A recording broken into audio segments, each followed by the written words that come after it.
Assalamualaikum warahmatullahi wabarakatuh. Apa kabar teman-teman sekalian, para pejuang tes CPNS dan P3K tahun 2021? Jumpa lagi dengan saya, Agus Indra Gunawan. Pada video kali ini saya akan membahas beberapa soal yang terupdate, materi-materi yang sering dibahas pada akhir-akhir ini dalam dunia pendidikan, yaitu materi tentang literasi dan AKM. Nah, bisa jadi materi ini akan dikeluarkan pada tes CPNS dan P3K tahun 2021 ini pada materi pedagogik. Oke, kita akan membahas soal yang pertama tentang literasi. Bu Dewi menyajikan percakapan ibu yang sedang menasehati anaknya karena bermain membuang-buang air bersih. Percakapan tersebut disajikan dalam bentuk video, kemudian dianalisis bersama. Bu Dewi mengaitkan hal itu dengan topik energi. Kegiatan pembelajaran berbasis literasi yang dilakukan Bu Dewi dilakukan berdasarkan yang pertama, keterkaitan antar teks, penerapan konsep yang kurang tepat, penggunaan konsep, masalah dan solusi masalah yang familiar. Di sini yang perlu kita garis bawahi adalah bahwa Bu Dewi mengaitkan apa yang disajikan di dalam video itu dengan topik energi. Topik energi ini yang dibahas Bu Dewi pada pembelajaran itu. Nah, di sini membuang-buang air bersih ini adalah permasalahan yang dekat dengan anak, begitu ya. Dan ini kemudian dikaitkan dengan topik energi. Maka kegiatan belajar berbasis literasi yang dilakukan Bu Dewi ini dilakukan berdasarkan keterkaitan antar teks. Jadi jawabannya adalah keterkaitan antar teks. Penjelasannya adalah sebagai berikut. Keterkaitan antar teks atau intertekstualitas merujuk pada keterkaitan teks dengan teks yang pernah dibaca sebelumnya, teks dengan pengalaman pribadi. Nah, jadi bermain membuang-buang air bersih itu biasanya merupakan pengalaman pribadi seorang anak. Kemudian atau teks dengan hal lain yang membantu siswa membentuk karakter dan berpikir tingkat tinggi.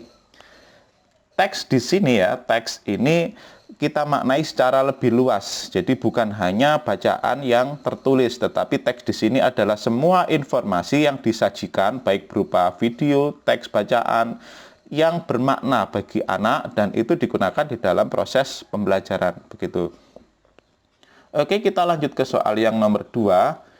Konsep literasi terkait dengan kata kunci berikut, kecuali berkontribusi secara produktif, kemampuan membaca secara benar, kemampuan meningkatkan kualitas diri, kemampuan menggunakan informasi, kemampuan individu dalam mengolah informasi. Di sini yang perlu kita ketahui adalah terdapat dua kompetensi mendasar yang diukur AKM. AKM ini adalah asesmen kompetensi minimum, yaitu literasi membaca dan literasi numerasi atau matematika. Literasi membaca itu didefinisikan sebagai kemampuan untuk memahami, menggunakan, mengevaluasi, merefleksikan berbagai jenis teks untuk mengembangkan kapasitas individu sebagai warga negara Indonesia dan warga dunia serta dapat berkontribusi secara produktif kepada masyarakat.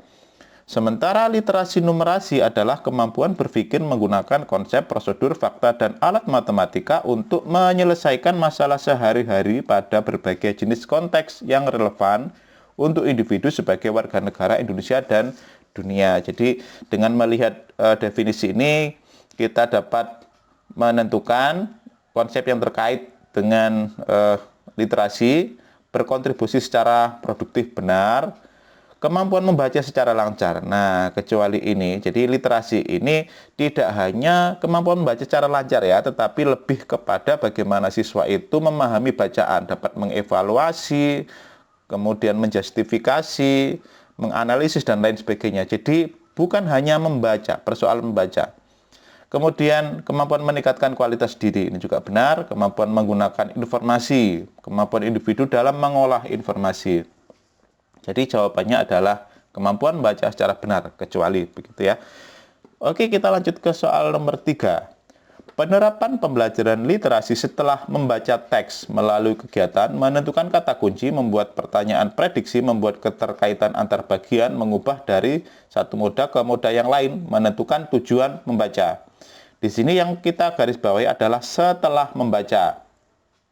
Dibagi menjadi 3, penerapan pembelajaran literasi itu dibagi menjadi 3, yaitu sebelum membaca, pada saat membaca atau ketika membaca, dan setelah membaca. Nah, di sini setelah membaca teks itu kegiatan yang tepat adalah mengubah dari satu moda ke moda yang lain. Bagaimana penjelasannya? Kita akan melihat penjelasannya sebagai berikut. Indikator literasi dalam pembelajaran dapat dibagi menjadi 3 hal, yaitu tahap sebelum, selama, atau pada saat membaca, dan setelah membaca. Pada tahap sebelum membaca, siswa dapat diminta untuk membuat tujuan membaca dan memprediksi isi bacaan. Pada tahap selama membaca, siswa melakukan kegiatan mengidentifikasi informasi yang relevan, mengidentifikasi kosakata baru, kata kunci dan atau kata sulit dalam teks, mengidentifikasi bagian teks yang sulit jika ada, dan atau membaca kembali bagian itu, memvisualisasi dan atau think aloud, membuat inferensi, membuat pertanyaan tentang isi teks dan hal-hal yang terkait dengan topik tersebut, dapat menggunakan sumber di luar teks atau buku pengayaan, membuat keterkaitan antar teks. Nah, pada saat setelah membaca, siswa membuat ringkasan, mengevaluasi teks, mengubah dari satu moda ke moda yang lain. Jadi ini tadi merupakan jawaban kita.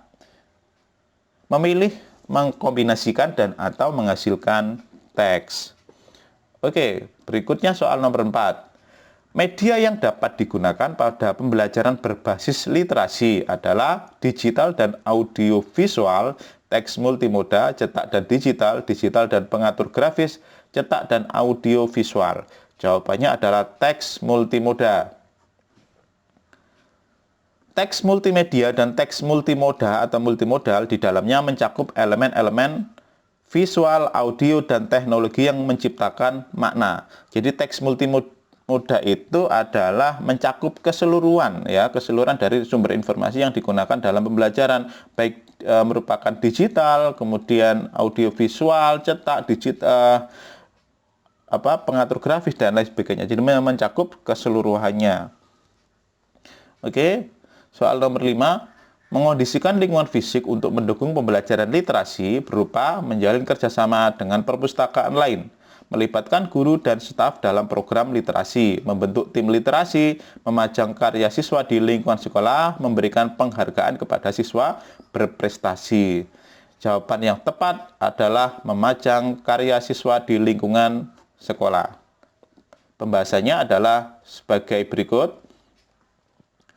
Strategi membangun budaya literasi itu ada 3. Yang pertama adalah mengkondisikan lingkungan fisik kayak literasi. Jadi yang ditanyakan adalah ini, nomor 1 ini. Kemudian yang kedua, mengupayakan lingkungan sosial dan afektif sebagai model komunikasi dan interaksi yang literat. Kemudian yang ketiga adalah mengembangkan lingkungan akademik yang literat. Nah, di dalam mengkondisikan lingkungan fisik kayak literasi itu ada 2 cara. Yang pertama adalah memajang karya siswa di lingkungan sekolah. Ini jawabannya tadi. Kemudian yang kedua, menyediakan buku fiksi dan non-fiksi di perpustakaan dan sudut baca kelas. Oke. Berikutnya, soal nomor 6. Karakteristik pembelajaran yang menerapkan strategi literasi kecuali siswa berkreasi membuat pertanyaan, penggunaan berbagai moda selama pembelajaran, literasi multimoda, pemanfaatan alat bantu seperti pengatur grafis dan daftar cek, penggunaan instruksi seminimal mungkin, pemantauan pemahaman teks. Jawaban yang tepat adalah penggunaan instruksi seminimal mungkin. Nah, ada kata ini seminimal mungkin. Ini yang membuat dia menjadi tidak tepat. Penjelasannya adalah sebagai berikut. Jadi karakteristik pembelajaran yang menerapkan strategi literasi itu antara lain yang pertama pemantauan pemahaman teks. Nah, ini penggunaan berbagai moda. Ini instruksi yang jelas dan eksplisit. Di sini dituliskan penggunaan instruksi seminimal mungkin. Jadi ini menjadi tidak tepat. Yang tepat adalah penggunaan instruksi yang jelas dan eksplisit. Membuat pertanyaan. Nah, ini pemantauan alat bantu. Nah, ini ya sesuai. Oke, berikutnya soal nomor 7. Pak Dasna menyajikan sebuah hasil survei. Siswa diminta menganalisis kira-kira survei diadakan di kota atau di desa. Siswa melengkapi pendapat pembelajaran berbasis literasi yang dilakukan Pak Dasna. Ini tertulis Bu Ratna, seharusnya di sini adalah Pak Dasna. Dilakukan untuk menumbuhkan kemampuan, memprediksi kecenderungan, meringkas isi teks, mengevaluasi isi, memahami isi teks, memahami isi. Jawaban yang tepat adalah memahami isi teks. Yang pertama, memprediksi kecenderungan. Memprediksi kecenderungan ini adalah literasi pada domain data dan ketidakpastian. Jadi ini materinya biasanya tentang statistik, peluang. Kita atau siswa diminta untuk memprediksi. Jadi memprediksi sebuah kejadian tertentu berdasarkan kejadian-kejadian sebelumnya atau data-data sebelumnya, begitu. Kemudian meringkas isi teks. Nah, kita lihat di sini tidak ada permintaan dari Pak Dasna untuk meringkas isi teksnya. Kemudian mengevaluasi. Mengevaluasi itu memberi penilaian terhadap teks. Apakah teks itu bermanfaat atau tidak, kemudian apakah teks itu bagus, dan lain sebagainya. Itu pada tahap mengevaluasi isi. Kemudian memahami isi. Nah, ini kurang jelas ya. Lebih detail atau lebih jelas adalah memahami isi teks. Oke, soal nomor 8. Penilaian yang mengintegrasikan literasi adalah menggunakan stimulus yang berbeda sudut pandang. Siswa diminta menentukan perbedaan. Nah, ini apa yang diharapkan dilakukan oleh siswa? Itu yang kita garis bawahi. Menggunakan stimulus berupa teks, siswa diminta mendaftar arti kata sulit. Jadi stimulusnya sudah benar. Menggunakan stimulus problematis, siswa diminta menganalisis masalah dan memberi solusi. Menggunakan stimulus yang berbeda sudut pandang, siswa diminta membuat diagram Venn. Menggunakan stimulus problematis, siswa diminta menganalisis masalah, mengklasifikasi isi. Stimulus-stimulus yang digunakan di sini tidak masalah, begitu ya, boleh. Jadi stimulus yang berbeda sudut pandang, stimulus berupa teks, stimulus problematis itu boleh-boleh saja. Tetapi di sini yang kita lihat adalah apa yang diharapkan dilakukan oleh siswa. Pembelajaran yang mengintegrasikan literasi itu adalah pembelajaran yang mengharapkan siswa itu mampu untuk berpikir secara kritis, logis, begitu. Kemudian berpikir tingkat tinggi. Nah, itu yang perlu kita pahami. Bagaimana kita melihat atau mana saja yang dapat kita lihat yang menuju ke arah sana, yang menuju bahwa siswa itu diharapkan dapat berpikir secara logis atau berpikir tingkat tinggi. Siswa diminta menentukan perbedaan. Apakah ini proses berpikir tingkat tinggi? Tentu saja tidak. Begitu. Jadi bukan jawaban ini. Kemudian mendaftar arti kata sulit, jadi hanya sekedar mendaftar saja, itu juga bukan merupakan proses berpikir tingkat tinggi. Menganalisis masalah dan memberi solusi, nah ini merupakan proses berpikir tingkat tinggi. Jadi jawaban yang tepat adalah ini. Coba kita lihat berikutnya, siswa diminta membuat diagram Venn, jadi hanya membuat diagram saja. Kemudian siswa menganalisis masalah, mengklasifikasi isi. Mengklasifikasi hanya mengelompokkan gitu. Jadi yang paling tepat adalah siswa diminta menganalisis masalah dan memberi solusi. Soal nomor 9. Bu Ina memberi soal pada peserta didiknya di jenjang MI sebagai berikut. Di sini ada sebuah stimulus berupa donat mini. Kemudian pilihan ganda, jadi ini berupa pilihan ganda kompleks. Ibu ingin membeli donat mini untuk 6 anaknya. Jika setiap anak akan menerima 2 donat mini, maka donat manakah yang dapat dipilih ibu? Kita di sini tidak berfokus untuk menyelesaikan soalnya, begitu ya. Tetapi kita menganalisis bagaimana jenis soalnya itu. Kesimpulan berikut yang benar adalah soal tersebut merupakan soal numerasi pada konteks finansial, dengan konten bilangan, dengan konteks ekonomi, dengan konteks makanan, dengan konteks perkalian. Domain konten pada AKM numerasi, kontennya ya, jadi ini berupa kontennya. Pada AKM numerasi itu ada 4, yaitu bilangan, geometri dan pengukuran, aljabar, data dan ketidakpastian. Jadi untuk jawaban yang terakhir, konten bilangan. Nah, ini tidak ada konten bilangan, jadi ini jawabannya salah. Kemudian terkait dengan konteks. Konteks pada AKM numerasi itu adalah konteks personal, sosial, dan budaya, saintifik. Jadi tidak ada konteks finansial. Ini juga salah. Kemudian tidak ada konteks ekonomi, salah. Tidak ada konteks makanan. Begitu. Jadi yang tepat adalah soal tersebut merupakan soal numerasi dengan konten bilangan. Di konten bilangan adalah domain konten pada AKM numerasi yang pertama.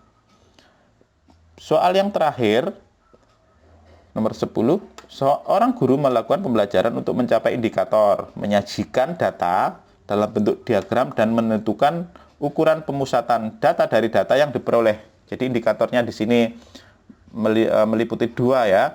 Yang pertama menyajikan data dalam bentuk diagram dan kemudian yang kedua menentukan ukuran pemusatan data dari data yang sudah diperoleh tadi. Supaya indikator tersebut dapat tercapai, kepada siswa diberikan tugas, carilah data tentang banyaknya kendaraan yang lewat di depan sekolahmu pada waktu yang telah ditentukan. Sajikan data tersebut dengan cara penyajian data yang sesuai dengan jenis data yang kamu peroleh. Tentukan pula ukuran pemusatan data dari data yang kamu peroleh. Untuk menilai tugas tersebut, aspek-aspek yang dapat diamati dari tugas tersebut, kecuali yang pertama, pemahaman konsep ukuran pemusatan data. Ini benar karena siswa harus memahami konsep ukuran pemusatan data sehingga kemudian dia dapat menentukan ukurannya. Kalau dia tidak paham konsep, bagaimana dapat menentukan ukuran? Tentu saja tidak bisa, begitu. Kemudian perhitungannya benar. Apakah ketika dia menentukan ukuran pemusatan data atau menghitung, begitu ya, ukuran pemusatan data ini meliputi min, median, modus atau rata-rata, begitu. Nah, tentu saja kita menilai apakah ketika dia menentukan menghitungnya itu benar. Jadi ini kita nilai aspek ini. Berikutnya ukurannya. Nah, ukurannya ini bukan merupakan aspek-aspek yang dapat diamati. Maksudnya begini, ukurannya ini adalah siswa itu mendapatkan ukuran berapapun, kita tidak menilainya ya. Baik itu ukurannya besar atau kecil, itu tidak menjadi ukuran kita sepanjang dia menghitungnya secara benar. Jadi perhitungannya benar. Kemudian yang ketiga, berikutnya adalah keakuratan data. Nah, apakah dia ketika mengambil data itu akurat apa tidak? Atau dia mengambil datanya secara sembarangan atau ngawur begitu? Nah, ini juga perlu untuk dinilai.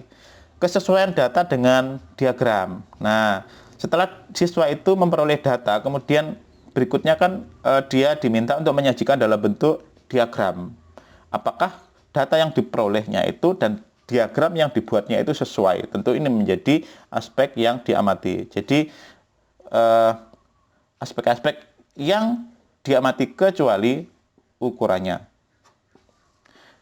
Oke, demikian pembahasan soal dari saya. Semoga video ini bermanfaat. Jika ada kesalahan atau Bapak Ibu, teman-teman sekalian tidak sependapat, bisa dituliskan di dalam kolom komentar.